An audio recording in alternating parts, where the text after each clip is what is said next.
ஆ இங்கேருந்து டீசர் பீக்ல போது பாருங்களேன். அந்த பிஜிஎம் வெறித்தனமா இருக்கு. அந்த வெற்றி கூட உங்களுக்கு சொந்தம் இல்ல சார். நான் எவ்வளவு கேவலமா தோத்தாலும் மீசைய முறுக்கிட்டு தோப்பண்டா. தோத்தாலும் ஜெயிச்சாலும் மிஸ்ஸைய முறுக்கே.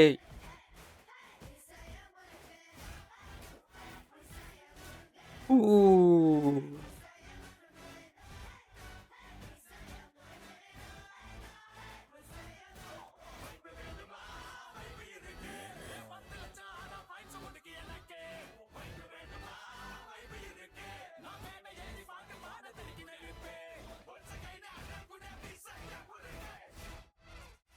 ஊ. கூஸ்பம்ப்ங்க. கூஸ்பம்ப். டீசர் செம்ம வைபுங்க. செம்ம வைபு. அதான் இவரு படத்துல புடிச்சதே வந்து இதுதான். நல்லா வைபா இருக்கும். அதுவும் அவரு போடுற அந்த பிஜிஎம். அவரு படத்துலருந்து ஏதாவது ஒரு பிஜிஎம் வந்து எனக்கு ரொம்ப புடிச்சு போயிரும். நல்லாருக்கும். அத கேட்கறதுக்கு. அப்படியே அதான் வைபா இருக்கும்.